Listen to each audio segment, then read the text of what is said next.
Um, Good evening, everyone. We will begin in a minute. We're just getting everyone in the room now. In the meantime, please go through the housekeeping rules, and we would love if you can introduce yourself. Just type in your name, if you're a student or you're currently working, which city you're connecting with us today, and what MBA program you're interested in.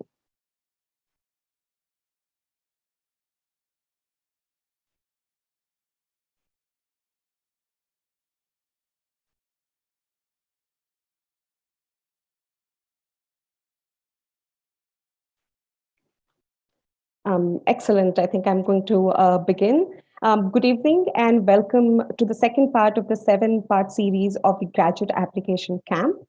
In this session, we will discuss various components of the MBA program application process in the United States. My name is Aditi and I'm an Education USA advisor.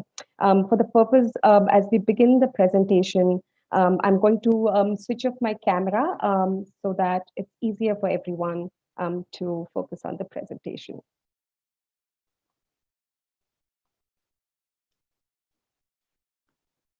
All right. So before we begin, for the ones who are joining us for the first time, let me tell you a little bit about Education USA. Education USA is your official source for information for pursuing higher education in the US. We are supported by the US Department of State, and our mandate is to provide accurate, current, and comprehensive information to students who are looking to pursue higher studies in the US. There are over 430 advising centers in more than 175 countries and territories, of which 7 centers are located in India, namely Ahmedabad, Bangalore, Chennai, Hyderabad, Kolkata, Mumbai, and New Delhi. In response to the current worldwide development, Education USA now offers virtual advising sessions. For more information, you can visit us at educationusa.state.gov. I will be leaving the link in the chat box for everyone to access.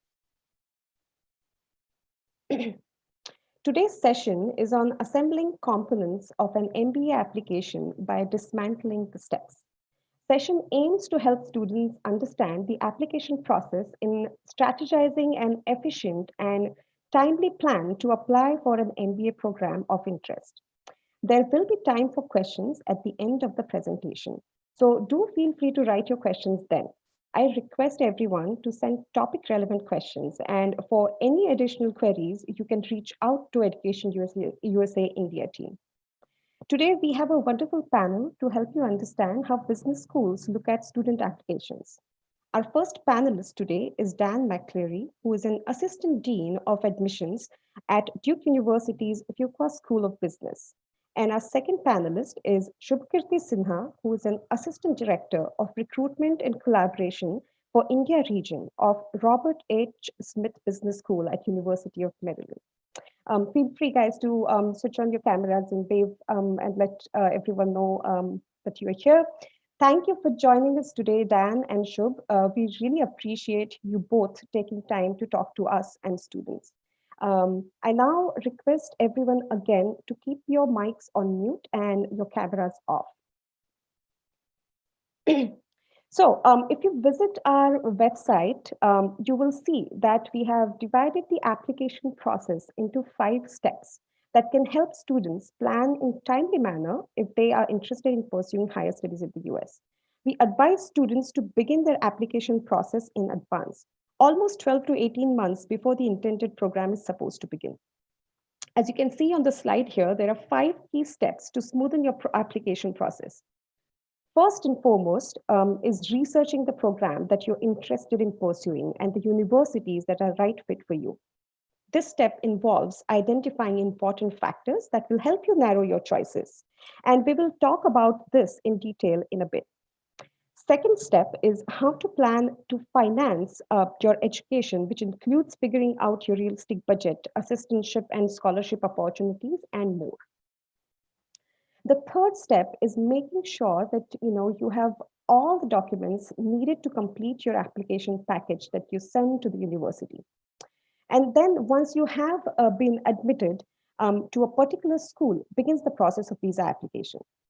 The last but not the least is preparing for your departure. You know, reach out to your nearest Education USA center if you have questions or doubts regarding the application process in general.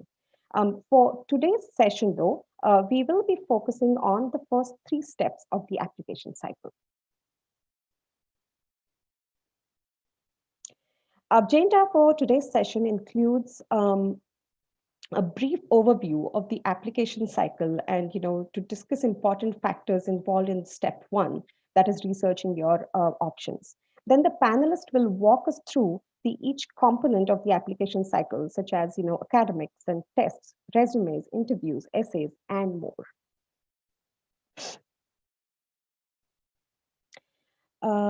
All right. So when you're thinking of applying for an MBA program, first question you want to ask yourself is, why do I want an MBA degree? How will it help me in my career path? This will also help you understand which is the right MBA concentration that will help you get your toolkit ready for the future career. An application cycle has various components, as you can see on this slide. Researching a right fit program is one of the important steps. US universities vary widely when it comes to application requirements, and hence it is important that one does a fair bit of research on universities and the programs that they offer. You want to know, you also want to know, what are the different standardized tests that are required to take. You will see that, apart from the test comes the next, which is the cost, and having a good estimate of the cost and your budget can help you narrowing your choices. Another critical step is preparing all the documents. Time to get these documents ready can really vary. So for example, writing your essay is a process and won't happen overnight. Hence, it's important to plan early. On the other hand, recommendation letters, the process of recommendations kind of begins, with your discussion with your faculty or employer in advance to make sure it is ready to be submitted on time, right? After extensive research comes the shortlisting of universities based on, whatever important criteria or factors that you have determined. And of course, all this timely investment will pay off when you apply within deadlines. US universities do vary in terms of their deadlines, and creating kind of a deadline calendar will come in handy when you're ready to send in your applications. Some business schools encourage international students to apply during first few rounds so that there is enough time for you to apply for visas. Once you have received an admit and decided which school or program you're going to join, you will start your visa application process. And once you're through all of that, begins the countdown. This also means preparing, and sorting out your housing situation, or even registering for classes while you're still in India. Education USA does organize a pre-departure orientation where you get to hear from panel of current students and alumni, sometimes even faculty members, about a lot of tips and strategies to ease your transition from India to US. So please, get in touch with us and get to know about all the services that we offer. All right, so let's dig deeper into what do I mean by researching your options. What does it mean to research different MBA programs and business schools? In the US, there are various types of MBA programs. There are full-time MBA programs, there are online MBA programs, there are some part-time and executive as well as global MBA programs. And each one of these programs, kind of have a structure that is tailored to specific needs. Typically, international students apply for full-time MBA programs that can vary from 1 to 2 years. A lot of times, students ask us, what is the best MBA program to apply? But we would like you to reframe that question and ask, what is the right MBA program for me? What skills are you looking to acquire? Will this MBA degree help you advance your skills? Or maybe you're at a stage where you're transitioning your career. So will the MBA program train you in gaining new skills to further your career, right? Different business schools vary widely in their application requirements. Some might require you to take GMAT, others might require you to take GRE. There are some schools who would accept either of these tests, right? So it's important that you look into the admission requirements for the standardized tests. Now, it is also important to understand, the structure of the MBA program thoroughly. This is quite an important step in researching your options. You want to understand what are the core requirements, how flexible the program is based on what kind of electives you can choose. Let me give you an example. Let's say someone who is interested in MBA program with an entrepreneurship track, but is also interested in training in advanced statistical tools. So they want to look into programs that allows them that flexibility to cater to their academic needs, right? And researching a bit, is going to be very helpful in finding the right fit program for you. Now, talking a little bit about, how you also want to look into the teaching philosophy of different business schools. It can come in handy to see how you like to learn things. Do you learn better with more hands-on training, or are you more inclined towards, lecture-based learning methods? Maybe a combination of both. So you want to kind of ask these questions to yourself, reflect on this to find out, which might be a right fit program, which might be a right fit, a business school for you. A lot of universities nowadays have YouTube channels, right, where faculty members actually give glimpse of what goes on in their classrooms, and their teaching styles and their approaches. This can help you, see if you fit in that particular setting. So it's important that you kind of do a wholesome research. Another very important factor when it comes to MBA programs is the diversity. It is an important aspect of MBA programs, and these are some excellent opportunities to build your global network with your classmates. It is not just the diversity of the students, but diversity of work experiences and backgrounds that these students bring to the classroom. So do some research on this as well. There is also the cost, as I've already talked about, that you want to get a good sense of what is your budget and how much it's going to cost you, and how do you want to plan about it. Um, as I also mentioned, that different universities have different deadlines, and you want to, kind of make a database of your own where you're collating all this information as you do the research of the universities, which will also give you an idea about, how different universities have deadlines and how you need to plan out your applications. Lot of students ask us, if they should apply to non-STEM MBA programs or STEM MBA programs. And here I would like to say that, applicants should have a very clear understanding of what kind of skills you aim to develop through an MBA program. Are you focused on building your career with business skills that lean more towards general management? Then you definitely want to explore the non-STEM programs. On the other hand, if you are someone with technical academic background and want to leverage your STEM analytical skills, then you might want to explore the STEM MBA programs. The STEM MBA programs are kind of more they kind of have more cross-disciplinary approach, and they emphasize both on business and analytical skill training. Business schools have thorough information on both these programs on their websites and will clearly mention which tracks are STEM affiliated and which ones are not. Another important factor in researching schools is to understand how career development centers at various business schools help their students building network or finding the right resources. Remember that there are skills that you not just learn in a classroom, but outside of it too, right? And building strong networks is one of those. US universities put in a lot of effort in equipping such, career development or career management centers to help students get most benefits out of it. Be it, prepping for your interviews or connecting with the right industry to find internship opportunities, or even to look at opportunities that you have not thought of. So, do your bit of research on this as well. The next one, is OPT, that is optional practical training, which gives an opportunity to international students to intern in industry and use the skills learned in classrooms and training you have undergone to implement that in actual industry setting.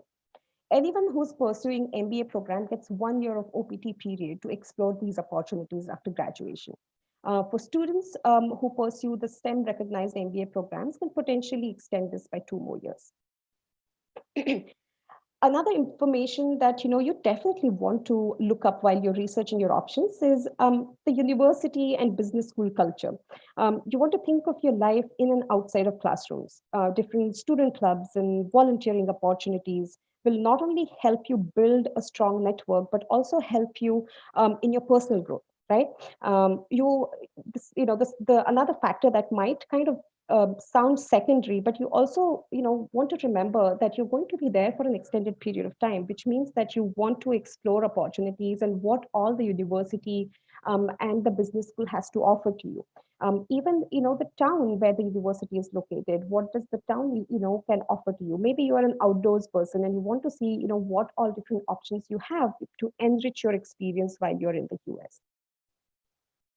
I just quickly want to touch upon what accreditations are. And I'm going to talk only about the programmatic accreditations, which is basically a process in which accrediting agencies ascertain programs in maintaining the rigor and the quality and excellence, right? I've mentioned two here. Both AACSB and ACBSB are one of the two predominant programmatic accrediting bodies. Both are approved by Council for Higher Education Accreditation, that is CHIA. Remember that there are other accrediting agencies as well for business programs, and you can look them up on CHIA's website. Generally speaking, AACSB kind of focuses more on the research side, and ACBSB kind of leans towards the teaching styles. But again, there are a lot of other factors involved in this process as well, so keep that in mind. I think what is more important is students want to think about what works best in terms of where you see yourself in the future. Whether your passion lies in research or it actually lies in real world application of that research. So it is important to note that you kind of think about this as well. As a side note, you also want to know that sometimes potential employers also like to look at this in candidates to understand what kind of foundational approach student has undergone at a particular business school. I feel that this should, give you a fair idea about, what to consider while you're researching your options. Now, what we're going to do is we are going to move to the second part of the presentation, where Dan from Fuqua School of Business is going to talk about other components of the application. Dan, the floor is all yours. I think you are on mute, Dan. Thank you, Aditi, and you can go ahead and forward. And I'm going to walk through the early part of my slides pretty quickly because it really does talk about a lot of the same things that you mentioned in terms of the selection of schools. But my name is Dan McCleary, and I'm Assistant Dean of Admissions at Duke University's Fuqua School of Business. And so today, yeah, we'll just go ahead and we'll talk about the various components of the application. And we will, one of the things I'll mention is that, as Aditi said, a lot of US business schools have multiple programs. Fuqua has executive MBA programs, we have a global MBA program, analytics programs, and I know that the Smith School of Business at University of Maryland is similar. But today we're really just gonna focus on the 2-year full-time MBA program. And again, as Aditi mentioned, it's important to understand, to do your research and understand the type of program that you want. I saw some people in the chat mentioning, for example, an MBA with a concentration on information systems, and you'll want to find out what schools across the country are really the best for those different concentrations. Fuqua has for example, has a strong health sector management certificate program, as well as some other concentrations, but you'll really want to do your research for those. So you can go ahead to the next slide. Okay, and another feature are kind of the different types of schools. So we're going to talk about what you really want here. Schools are going to be looking kind of holistically at your application, and really what they're going to be looking for is a diverse class, a class that has a broad base of experience, but also in the application, the schools are going to want to make sure that you really understand their school and what you're looking for. And so when I talk about the different components of the application, I'll really try to focus on how you can potentially improve the story that you're going to be telling each of the schools that you're applying to. So go ahead, next. Okay, and so these are some of the components that we're going to be talking about. I think Sue is going to be talking about essays and recommendations, so I won't cover those, but I'll just go ahead straight to academics.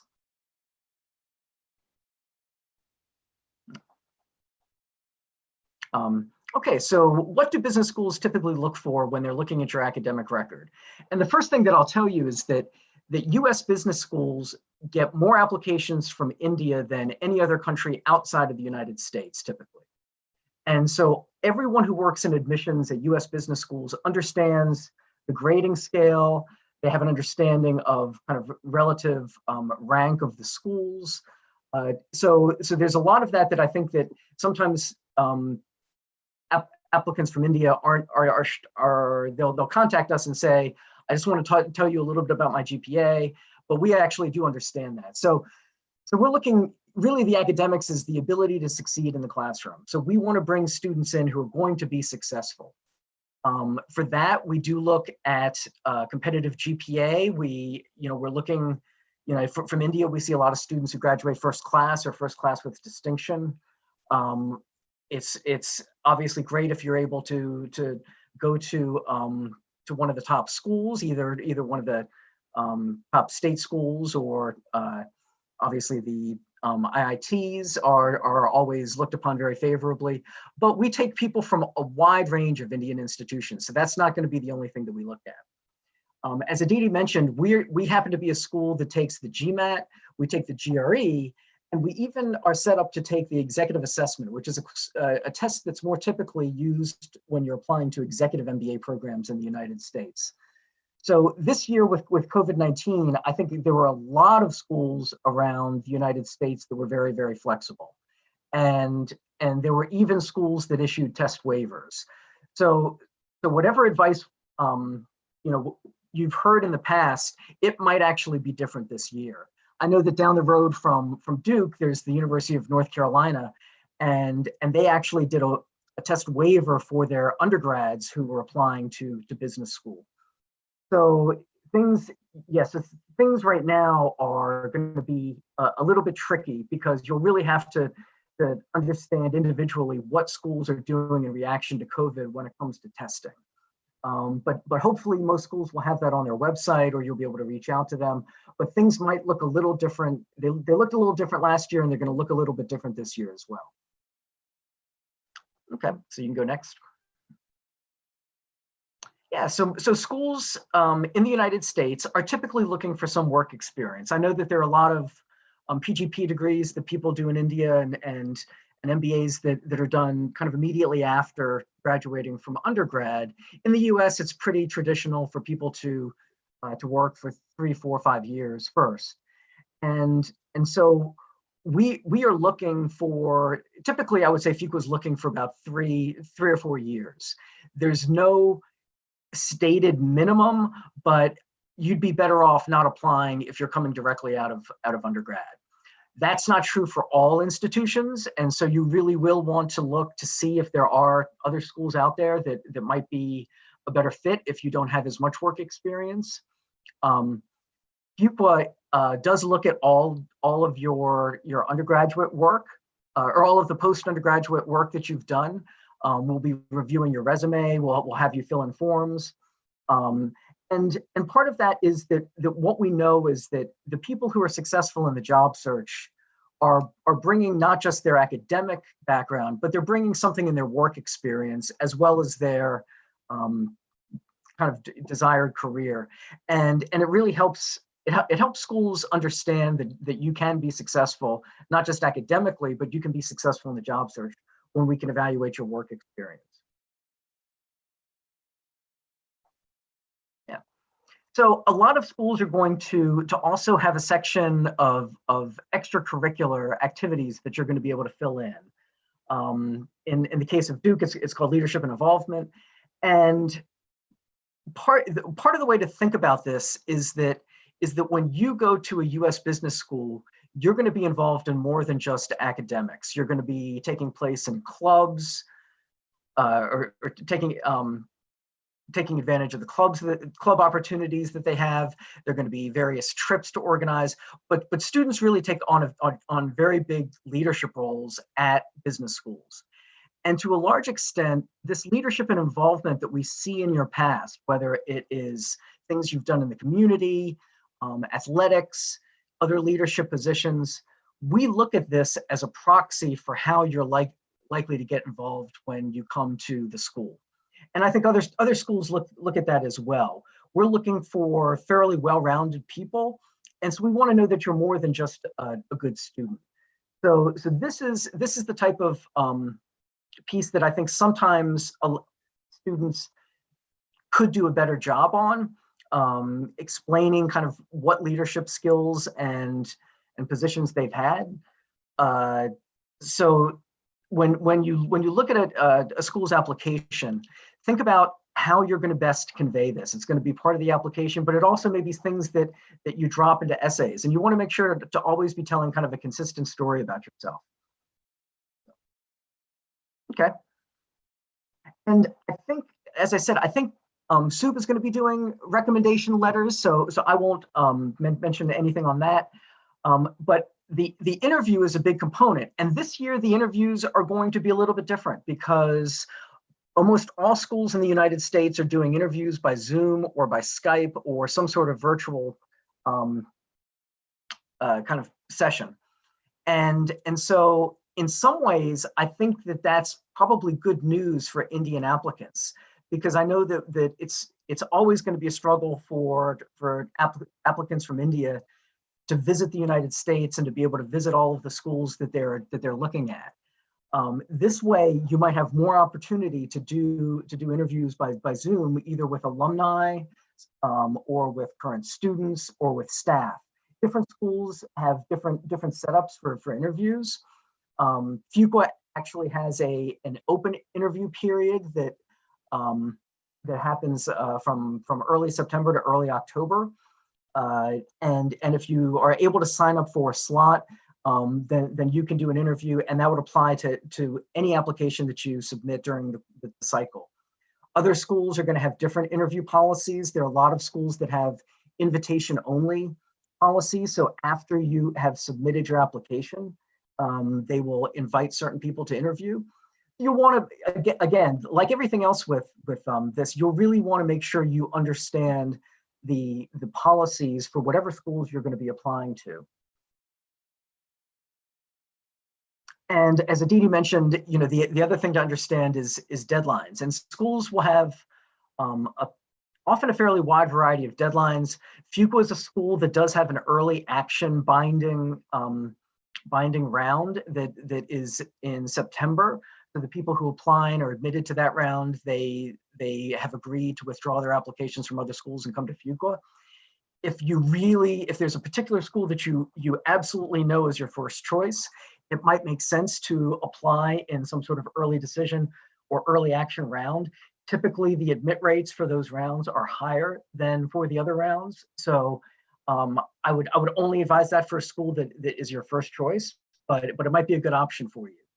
I sometimes would get the question, and you can stay on the slide, but sometimes I get the question, is it better to apply in round 1 or round 2? And the truth is, I've looked at the numbers, and we admit just as many good candidates in round 2 as we do in round 1. So those two are the same, but as Aditi mentioned, probably good to stay away from the final rounds, especially this year where visa processing, because of COVID, could still be a problem. It was kind of a problem this last year, and it may or may not remain a problem in the future. But you'll want to target the early rounds.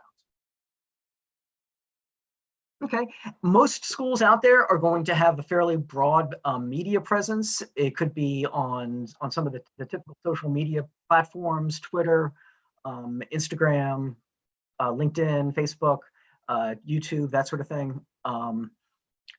And so sometimes that's a really good way of getting current information about whatever schools you're looking at. So you might want to start subscribing to those, joining those, so that you can have a better understanding of kind of what the school is about. I think it's a really good way for the school to try to convey the culture to you, which, as Aditi mentioned, is something that's important to try to learn. So with that, the only other thing I'll mention is that I'm going to put my colleague's email into the chat. She is actually the market lead for India, so she's used to dealing with a lot of candidates from India. So if you have any particular questions about Duke, you can go ahead and contact her. So I just left that. Awesome. So. Thanks, Dan. Some really good tips for students to note here. We're going to move to the third part of the presentation. So Shubh, over to you. Just let me know when to move to the next slide. You're on mute as well.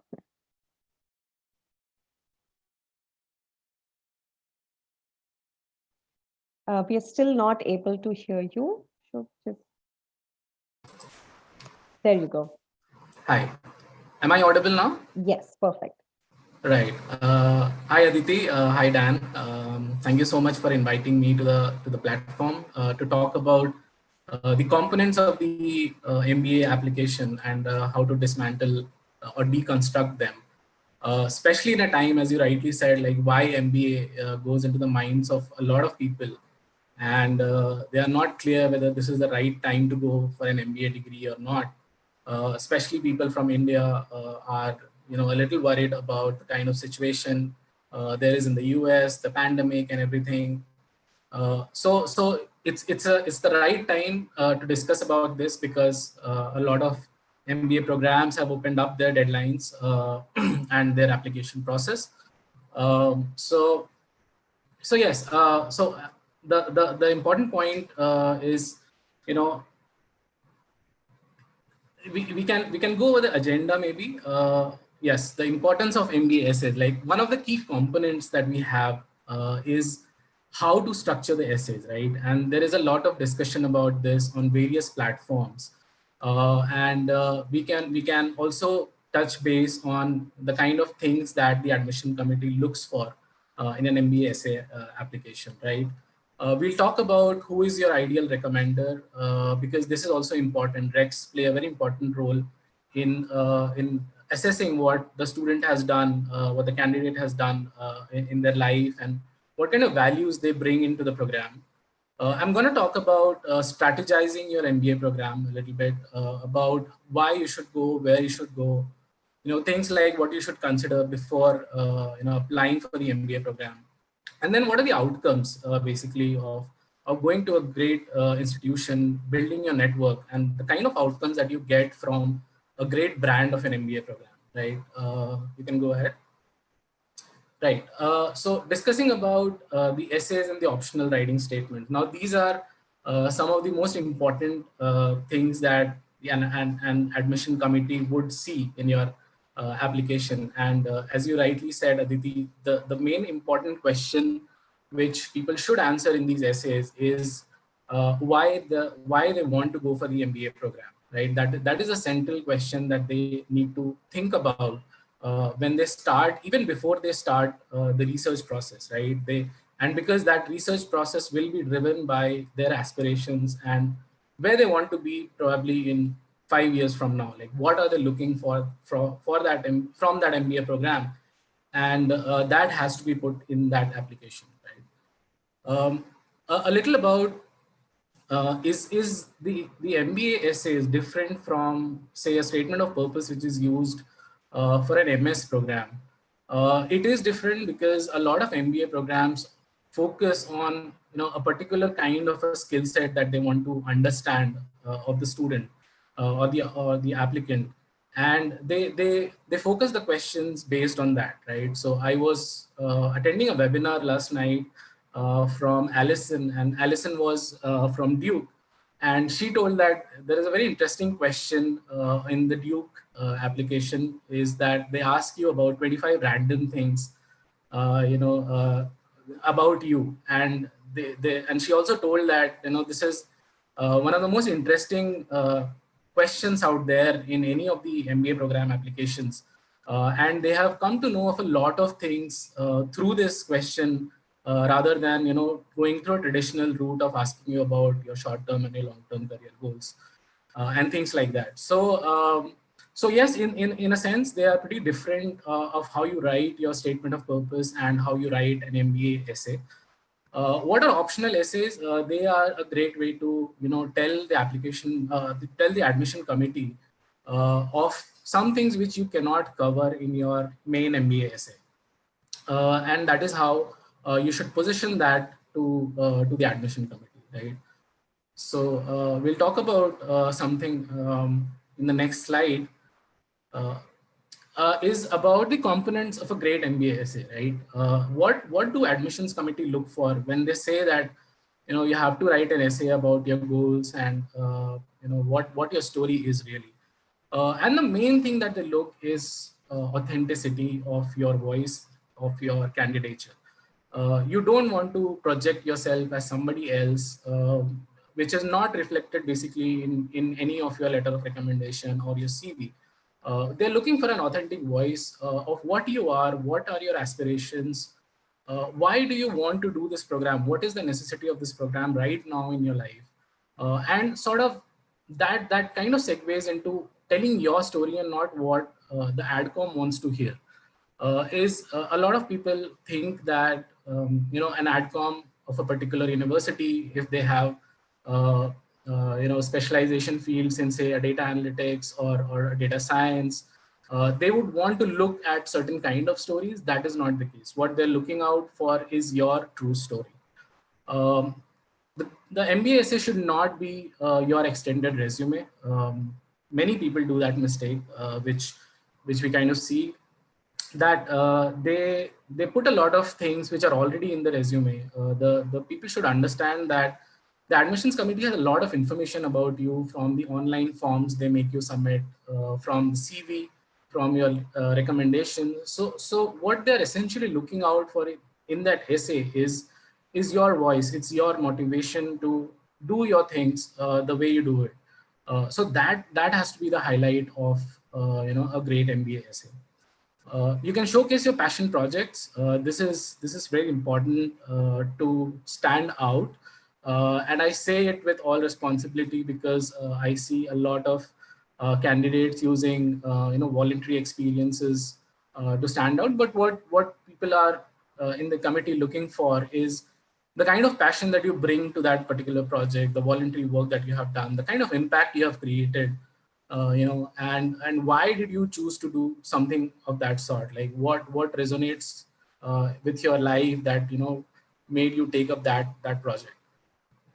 Talking about your values, what inspires you, and the goals that you have created in your life for yourself in the next few years would be a great addition to the MBA essay. And lastly, but not the least, of course, is proofreading. I mean, there has to be proofreading. There has to be, free of grammatical errors.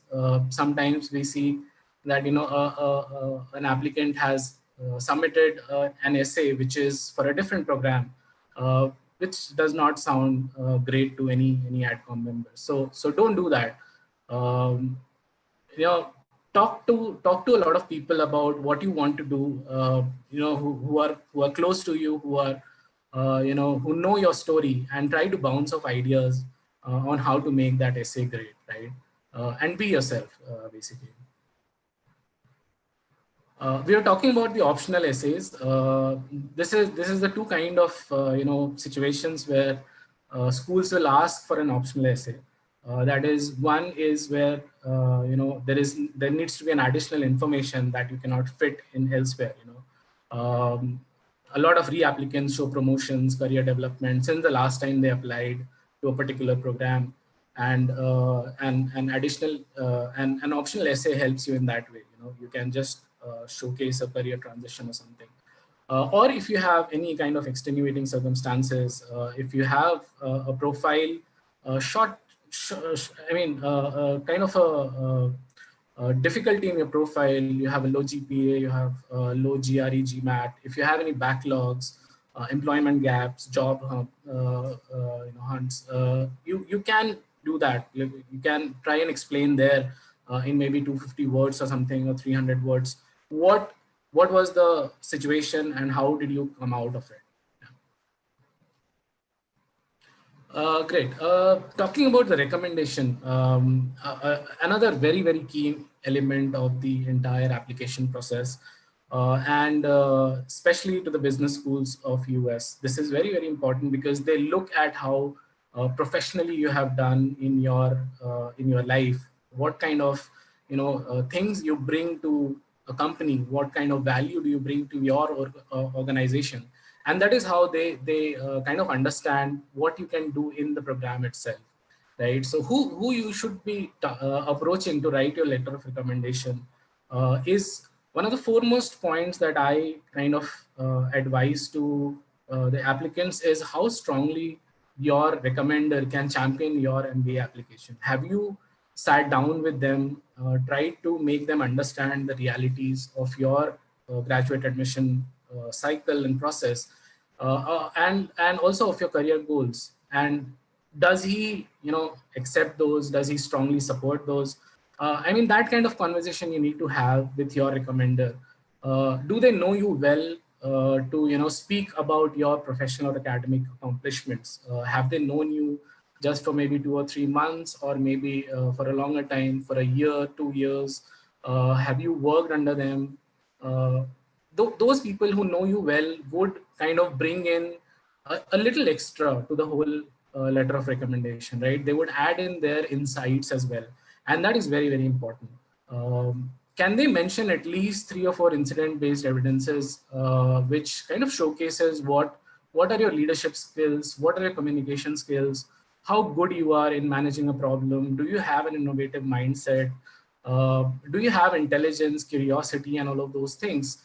Can they show from like examples, not just talking broadly about those things, but specific examples of you performing those tasks and doing good at what you are, right? An important hack to kind of go about the letter of recommendation part is probably finding alums of your dream school and talking to them, because they are a great source of inspiration to us, our alums, the TERPS community. So we kind of put a lot of value to their words as well. And if they're writing the application, the recommendation, it is bound to be taken, in a good way, right? Seniority matters, not lofty job titles. This is very important because uh, a lot of times people look for very lofty job titles to write their recommendations, probably like a head of department or something, who might not be in touch with you probably on a daily basis, right? So he might not bring out those quality examples which showcase what kind of analytical abilities you have, what kind of team management skills do you have. That will only be brought out by somebody who you are closely working with. So it's recommended that the person should be senior to you in terms of positioning, but you should not aim for like going for a CEO or a CFO. That is not required. Strategizing your MBA program, that is one of the important things that people should look at before applying to any particular program. What do I mean by sticker price versus actual price? So these are the key elements which you should think about before you start applying to the university, right? There is a sticker price versus there is an actual price, where the sticker price can be as high as sometimes in the case of Stanford's and all like $200,000. Right, that is the sticker price, but they also give a lot of discounts, merit-based scholarships, basically full tuition waivers, also in some like very good cases. So you should compare the sticker price versus what actually you would be paying when you are living there, all the living cost included and everything, and then decide where you want to go, like where you want to apply to and get into. You should think about your short-term and your long-term career goals. Where do you see yourself in the next 2-3 years, 5 years? And also think long-term, like an MBA will give you a head start into a particular domain or particular area. And then you stick to it, you build a great career out of it. So you should think long-term for yourself as well before applying to the programs. Is salary hike the only motivation? If that is the case, probably you should think about it again. There are a lot of good outcomes from an MBA program. A salary hike is great, but there are other outcomes as well, as we'll be discussing in the following slide, which will help you, choose the right program for you, or will evaluate what is the right fit for you as a program. You should consider the opportunity cost that you'll be leaving the job. You'll be going to US probably for a 1 year or a 2 year MBA degree. That there will be a loss of pay. How good is the program? What are the costs of the program that would help you, overcome that cost, right? What kind of jobs, what kind of salaries would you get in the future, and things like that. Networking is also a very important part in the stage of application, because that is where you come to know about the program. When you are researching your options, that is where you really come to understand what the program is really on the ground, what kind of job market is there, what kind of career fairs do they have. All of those things comes through networking. The career services are very, very closely working with the alums to get connections in their industry, in their companies. So definitely networking helps you a lot in understanding what the core of the program is, and then putting it down in your application of why you are the right fit for that program. There is also a lot of universities which have started offering 1 year programs, and that is one of the more popular options people are seeing these days. That 1 year program, have a shorter duration.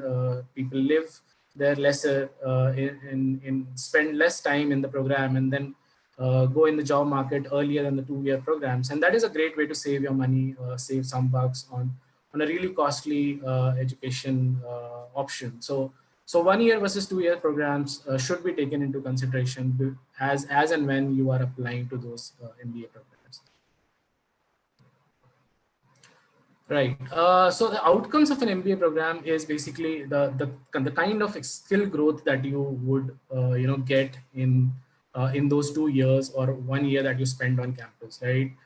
There will be a lot of projects. There will be a lot of case-based studies. You'll have to interact with a diverse group of people in case competitions, in events, in job market as well. So there will be a substantial skill growth that will happen over a period of time, right? There is great experiential learning platforms that are there. Then you also get a sense of what kind of career development can happen with you when you start talking to the career services of a particular university, right? Smith has great career services where they connect you to people. You position yourself in an MBA program, and then they start connecting you to potential employers. So those kind of career development opportunities would come to you, and that's one of the key aspects of an MBA program, that you can transition to a particular domain, right? The network capital that you get is extreme. There is a lot of interpersonal growth and a lot of associations with the alumni of the institution that you end up choosing or being a part of. The application process is such that it tells you a lot about yourself, right? When you go through the application process, there are different stages of it, about researching, about statement of purposes, essays, and all, which will lead to a lot of introspection and kind of tell you where you are in your life, and you should treat it that way. Like it would be a kind of a discovery after going through self-discovery, I must say, after going through the entire process. Aditi, over to you. Excellent. Thank you, Shubh. Those were some really great insights. And they should definitely help the students who are listening in to the webinar. I think what I want to do now is just take about 15 minutes or so to kind of ask you a few questions that we usually get to hear in our student advising sessions. And one of the questions usually is around business school culture. So from Indian students perspective, the kind of educational background that they come from, or even the work experience, if they're currently working in industry, is to understand what it means to look at business school culture. So I think my question to both of you is, what are some ways that student can get a feel of the business school culture before they're applying, while they're researching their options. I think I'll go to Dan first to see if you have anything to add to that. Dan, over to you. Sure. So I think culture is such a broad term that one of the best ways for people to really learn is to start reaching out and connecting to maybe current students or alumni at the various schools that you're interested in. They're going to be able to tell you what it's really like. I think that every school that if you go to the website, you're going to look, they're going to talk about being collaborative. And it's true that MBA programs are typically team-based and they are very collaborative. But I think that once you're able to speak to people who are either in the programs or who are alumni of the programs, you'll get a better sense as to what things are really important there, the way people tend to work together, what the shared values are. So that would be my first recommendation to people, is that it's not too hard to look out, and maybe they're going to be people who went to your undergrad who then went on and attended some of these schools that you're looking at, and you'll be able to make connections with them on LinkedIn or through other avenues. Excellent. That is a really good, helpful tip. So, Shubh, would you also like to add anything to this, maybe from the perspective of, that, you've heard from Indian students who are maybe currently studying at your institution, who can, talk about what they found about the school culture and how they, it was a right fit for them. Right. So I kind of echo the thoughts of Dan, that you should start connecting with a lot of people from the university who have graduated and talk about the experiences that they have had. Because every school has a culture, and every culture is different for a particular individual, right? They perceive the school in a particular way. And that kind of defines who they become in life or in their career, right? So everyone will have their own story to say, and then according to those stories, you can define or understand what kind of culture it is in the school, and are you comfortable with that culture, right? Mm-hmm. Another important thing that I would add is basically to follow all these social media platforms of schools, and also of like platforms like Education USA, because they talk a lot about alumni experiences. They talk a lot about the kind of activities that are happening in and around campus, to get a general sense of what the campus is, especially in these times when a lot of universities are taking very definitive steps to make it comfortable for students, who will come on campus and get that degree. It's important to follow all these social media channels, be subscribed to each one of them, and just start connecting with also the admission officers, the representatives of the university, in order to understand the latest information about the program that they are applying to. Excellent. I think it's very important that we live in times where we are more connected over social media, but also the fact that these platforms are very kind of rich repositories of information that students can definitely invest in. I think what is important here is that it does take a fair bit of research, and you need to invest time in doing this research if you really want to find the right fit university and a program.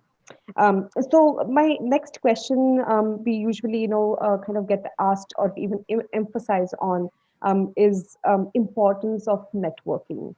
And I think I would like you guys to talk about from the perspective of, when students are applying, and also the fact that, how networking works. I know that each one of you have kind of touched upon it, but it would be nice to kind of reiterate that point.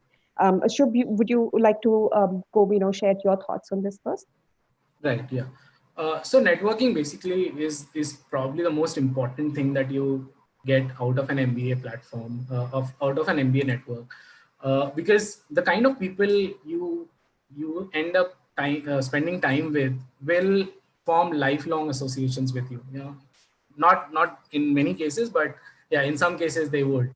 And they will have a substantial influence on your thought process, on what you want to do, the kind of pathway you want to follow, about the career transition and all.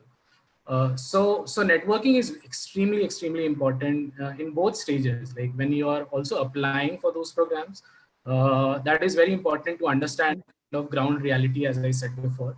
But also even when you are, when you're out of those programs, like 2 years later, when you're out of those programs, I'm not sure if any people like alumni are also attending, but it's important to remain connected to the university, and to different alums of those universities, to find opportunities, to find great people around who share the common thoughts and values, and they're trying to make an impact in the world.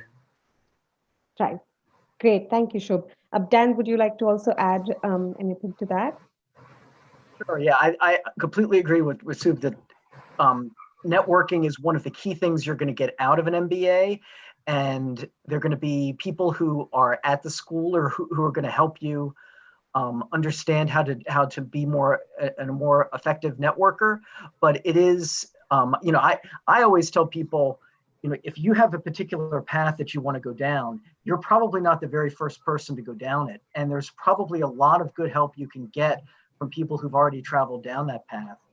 So networking really does need to begin before your MBA, and it doesn't need to begin just to help you with your application. I think it's just a good skill to generally start to develop. That's true. Thank you. And I would just, like to also add for students that, be open to talking to people and asking questions and, clarify your doubts.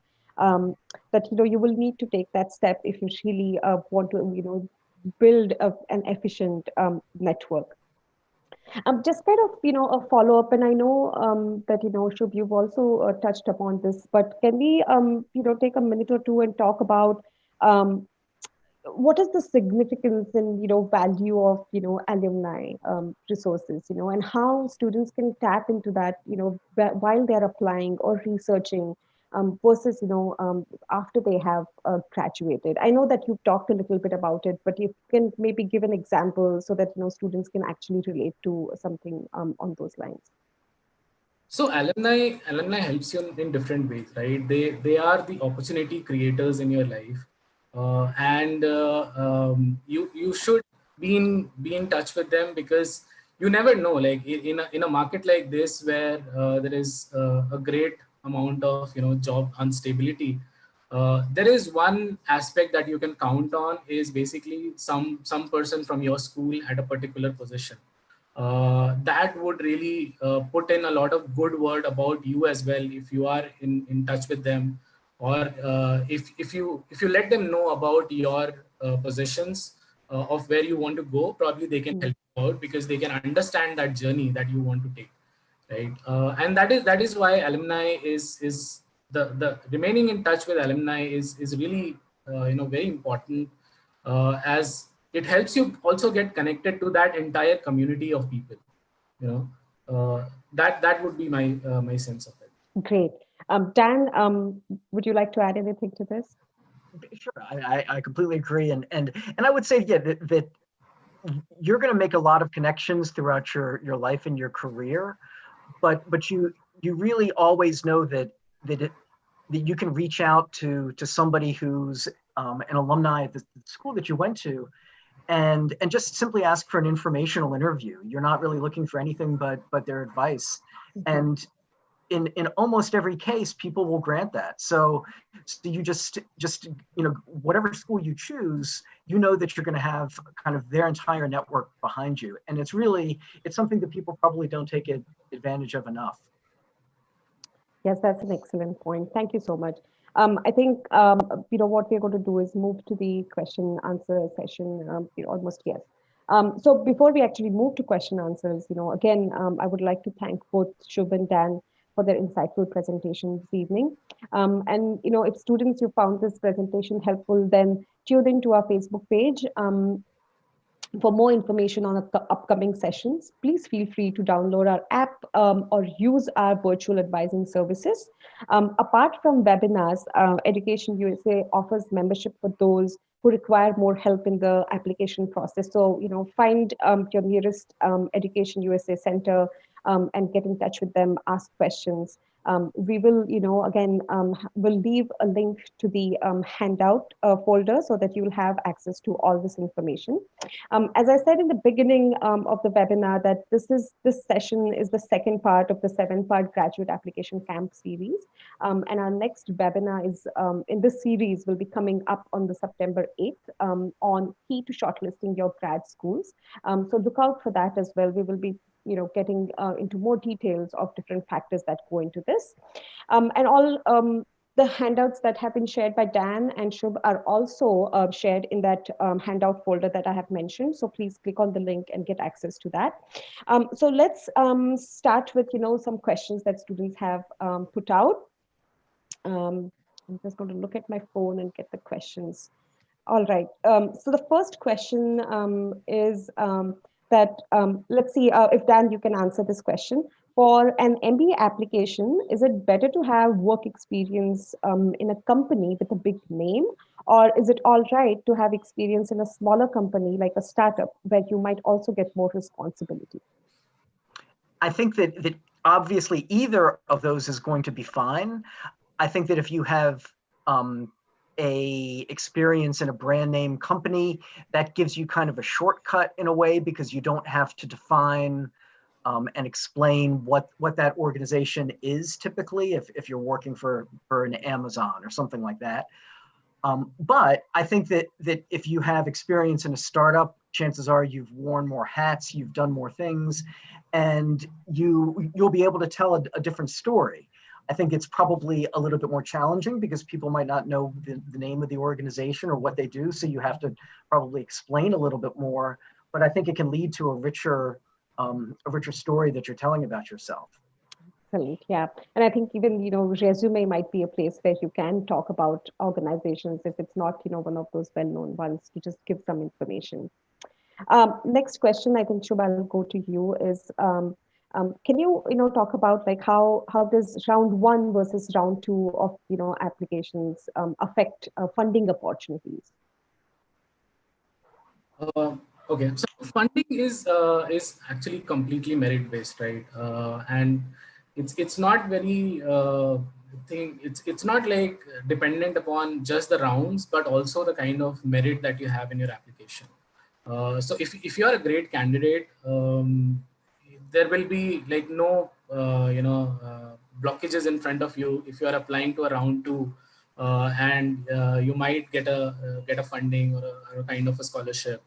But there is no distinction really between like different rounds. There is this concept that you should avoid the later rounds. That is true, but you should understand that any round 1, round 2 applications are extremely competitive, and you'll have to showcase a lot of your skill set, a lot of what you have done, what kind of value do you bring, and all of that. To make the education, to make the admission committee, favor you in giving you probably a scholarship, right? So your focus should not be on which round to apply to, but the focus should be on, projecting your best self out there. What is the best candidacy about you? Mm-hmm. Great. I think it's super important that students understand this, that just because if someone applies to round 1, that doesn't mean your chances will be higher. You rather should think about if your application is really ready, and then decide which round you want to apply to. Next question, Dan, I'll go with you. When presenting involvement activities in application beyond university and workplace, does activity that is related to community service or some form of social impact, is it considered significant? Absolutely. I think that's actually one of the things that we even use when we look at the merit in your overall application scholarships, people who've been very involved in a lot of kind of community and social activities are gonna look good to most business schools.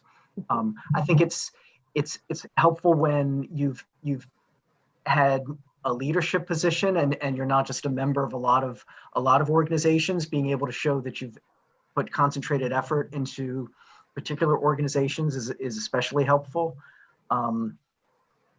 But absolutely, you'll want to tell us that, and you'll want us to in some ways tell us how that fits into the bigger picture of your story as well. That especially if it's something that connects to maybe some future goals that you might have. Okay, great. Please feel free, guys, if if someone else, if Shubh, you want to chip in to the same question, please feel free to So do that. I would add to this, Sure. Dan rightly said, like I echo his words that, in the, where does it make sense for you to put that? That is important, right? Is extracurricular activities just for the sake of doing those things for the MBA application, or do you really associate yourself with those ideas, and hence you have done something, right? So that is important to justify in the essay. Okay, thank you, Shubh. Let's see.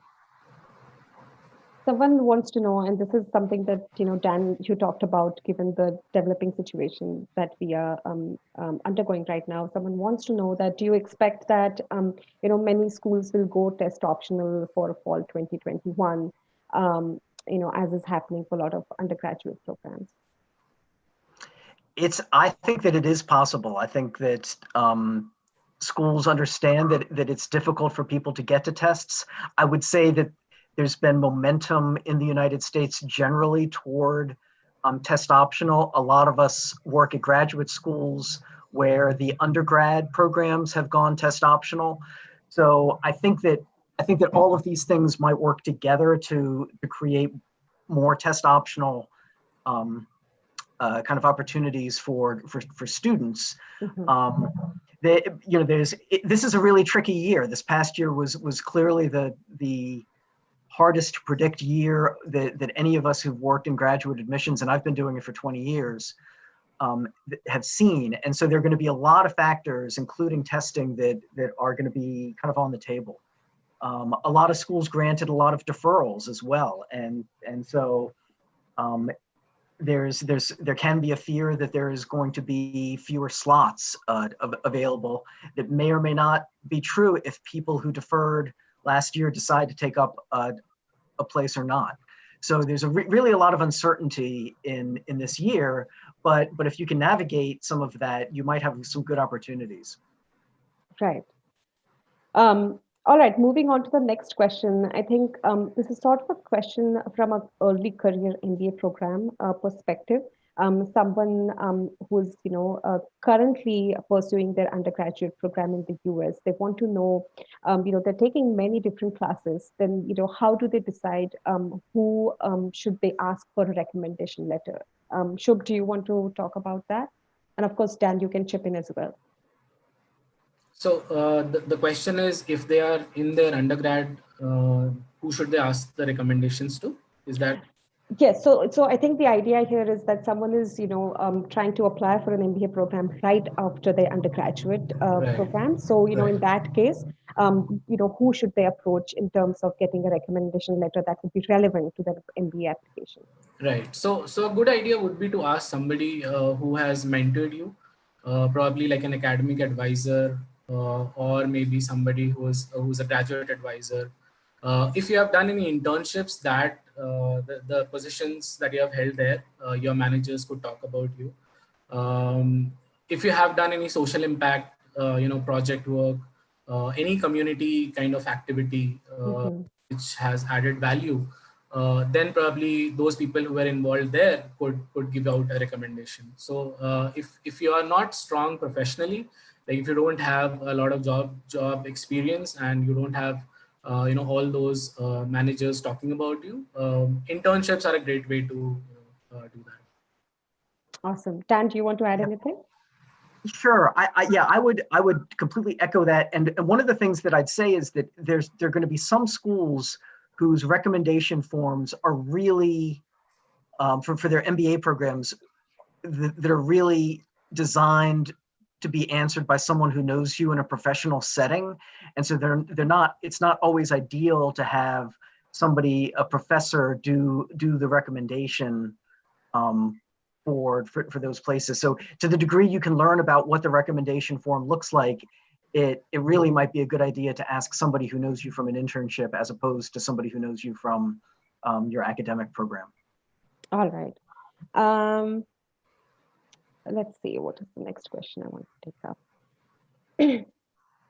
The next question is, and I think we, frequently get asked this question. What is the difference between a master's in management versus the MBA? Shubh, do you want to talk about it? Right. So the Masters in Management, like an MIM kind of program, it started off in Europe, and a lot has been, a lot of programs have kind of replicated that model. It's more of an accelerated kind of an MBA program, which gives you a lot of options to take the management courses as well as grow technically. So it's kind of a mix between a completely tech-based profile and a business profile, right? You are in a crossover between a tech and an MBA.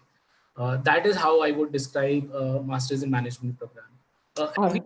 More focused in different aspects of business related things. Probably there are specializations which are now going towards data analytics, with a tech MBA and all of that happening.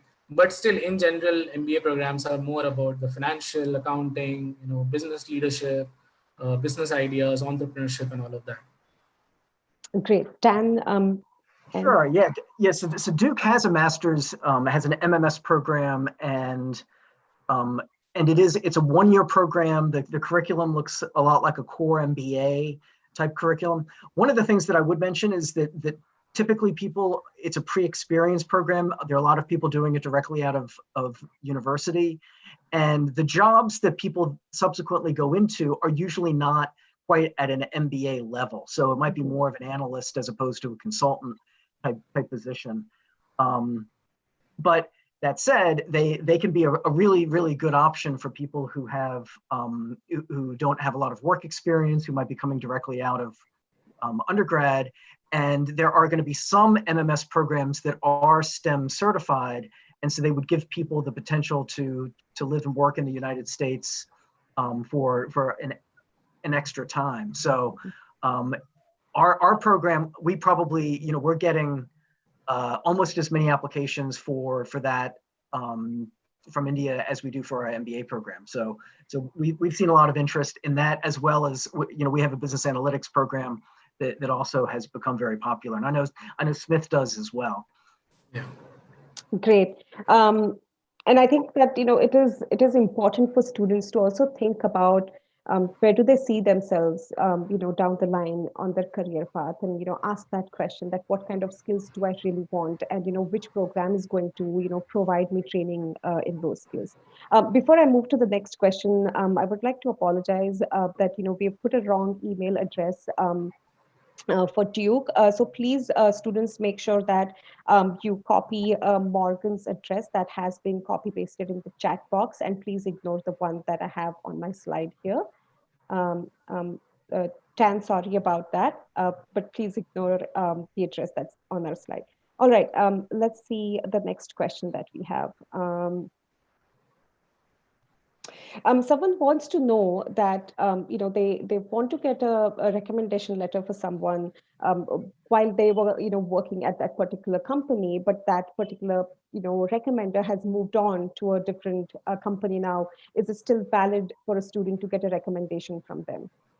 Dan, do you want to go and? Yeah, absolutely. Usually what will happen is there'll be some sort of question that says, how do you know the candidate that the recommender will answer? And in that case, the recommender will say, I worked with this person for the summer when I was the senior manager at this company. Now I've moved on to this other company. So they'll explain what the relationship is. Mm-hmm.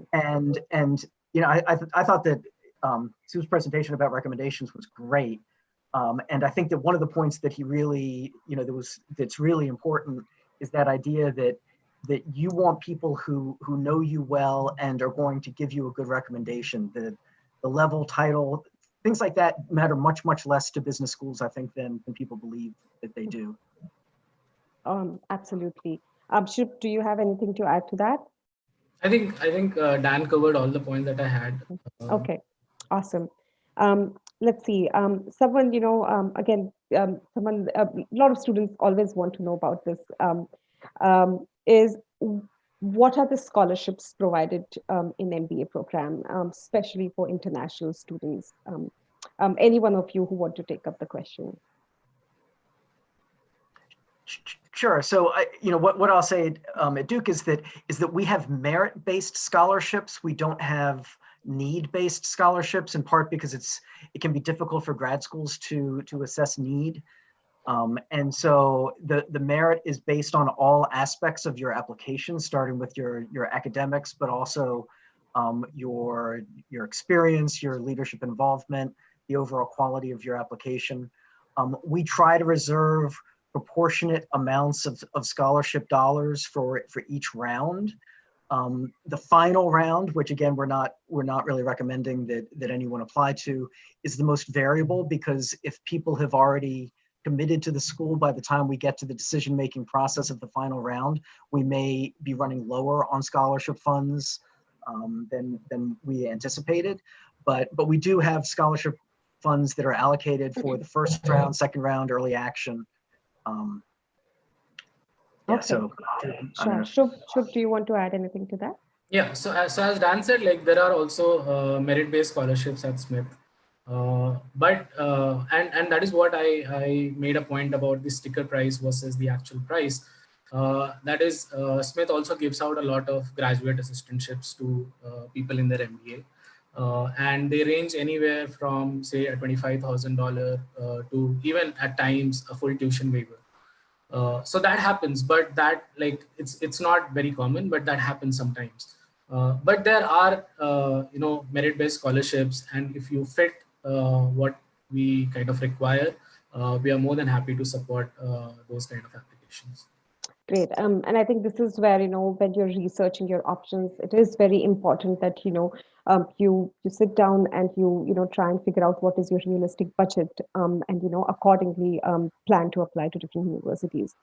The next question is, quite interesting. And I think I'll go to Shub, because you kind of, touched upon it when you were talking about essays, where you usually talk about long-term, and short-term goals. So someone from the audience wants to know that, is it really important for students to have a clear idea of, what they are going to do after an MBA? So what kind of specificity are we looking at? Sometimes students are transitioning maybe, and they don't necessarily have a clear idea. So can you elaborate a little bit on that? Right. So that's a great question, and a fair question at that, because we talk a lot about where you want to be, to sort of have applicants get intimidated by that question. But in essence, what schools are looking for is a plan. Like, have you thought about where you want to be in the next few years, and how do you want to leverage our program to achieve those dreams, to achieve those goals, right? That is important. So in a sense, they're looking for a roadmap. They're not looking for exact positions, but probably we are looking for domains. If you want to go towards consulting, if you want to go towards product management, or tech is where you want to be. Those kind of generalized idea about where you want to be and the kind of projects that you want to do in future, that would also add some meat to the application. Because if you can identify certain things that a particular company is doing, which are in your interest areas, and if you mention those, then that becomes a great insight for us to understand your expectations, your aspirations about your career goals. That is like the specifics that I would say is needed, not the exact specifics about this location, probably this position, not any of that stuff. Awesome. Dan, would you like to add anything to that? Duke looks at everything the same way. What we want is to see the story that you're able to tell coming into business school, because we know that if you can tell us a good story coming into business school, you're going to be able to tell employers a good business story when you are looking for your job. So that story, once you get to business school, things may change. It can be an opportunity to explore different areas, and you might find new passions. But I think that from the point of view of the application, it is important to be somewhat specific. As you mentioned, that you don't have to mention office locations for McKinsey or something like that. But I think that understanding that you're telling a story about yourself, and you want it to be as compelling as possible, and a lot of that kind of compelling factor will come from the specificity of your story. Awesome, thank you. One more question.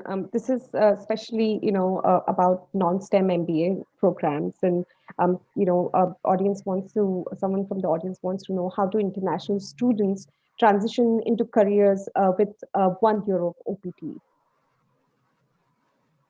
Shubh, you want to take up this question? I could not hear the question.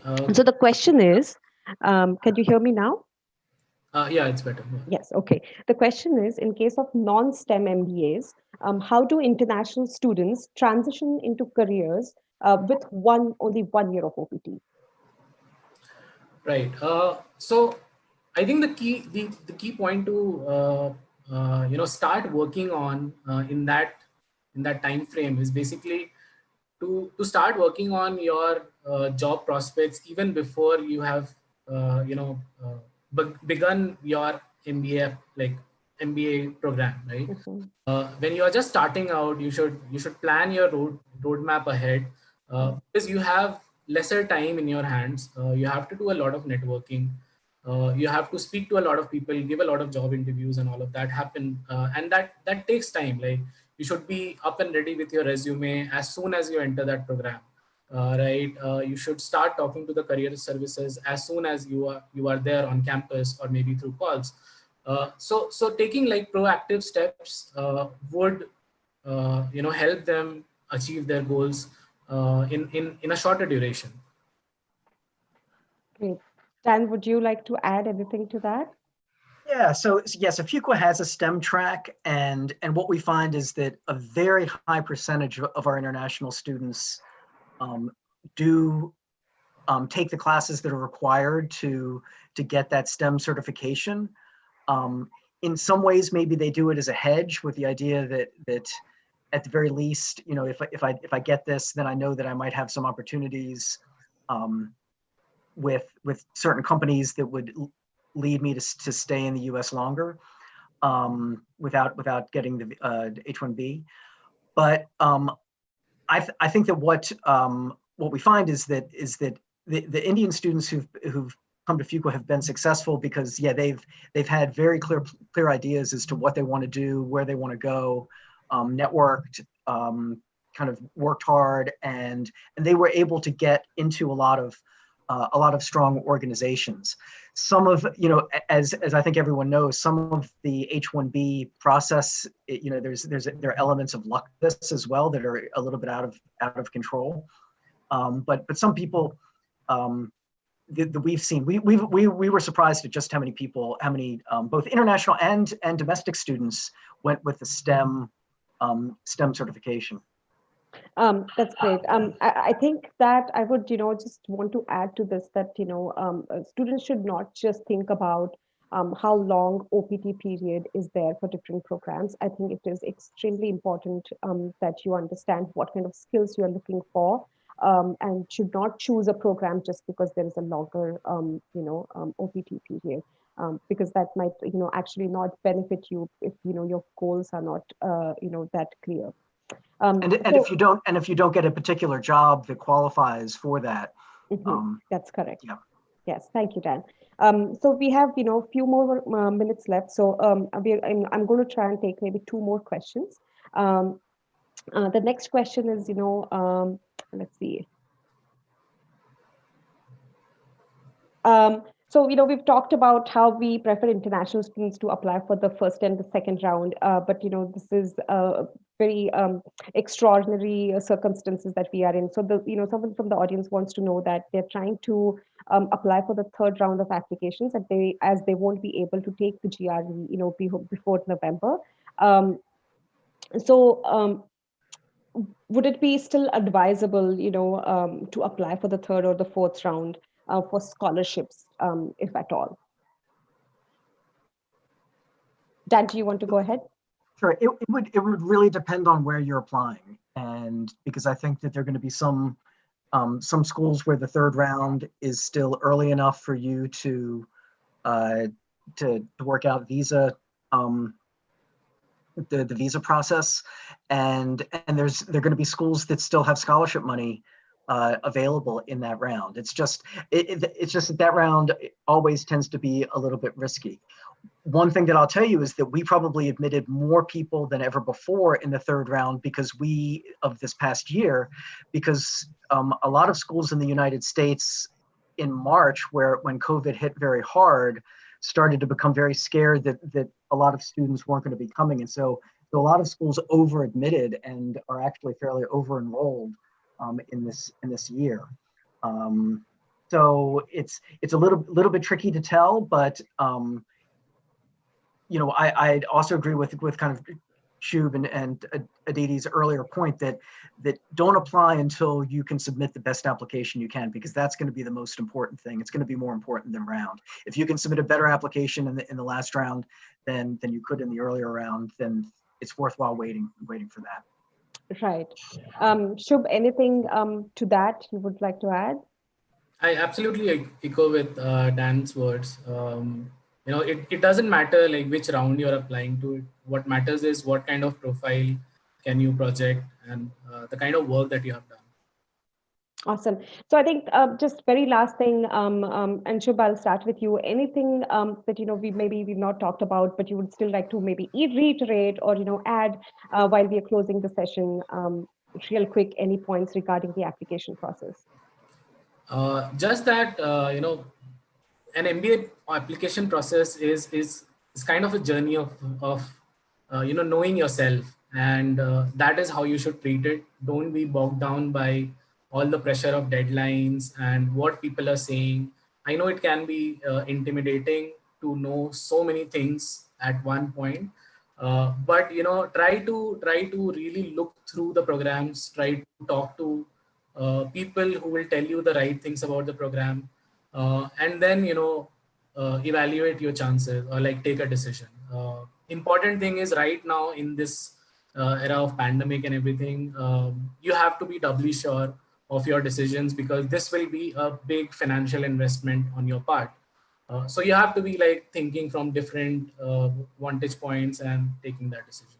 Absolutely. Very, very important. Dan, anything, last comments on the application Sure. process?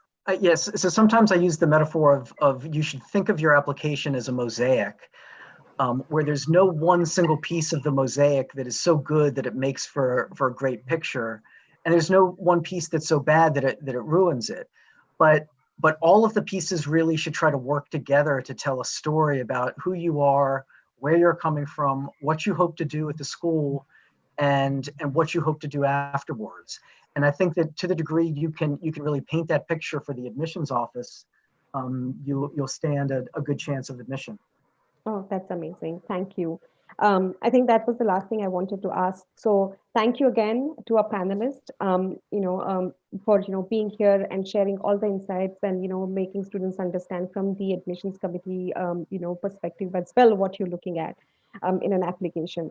A special thanks to our Ahmedabad team for helping us with the tech. To my colleagues, Deborah, Megha, who is all Aparna, who have all chipped in today to help me with the questions. Thank you, everyone, for joining us today, and have a great evening or morning wherever you are on the globe. Thank you, guys. Thank you, Aditi. Have a good day. Bye. Thank you.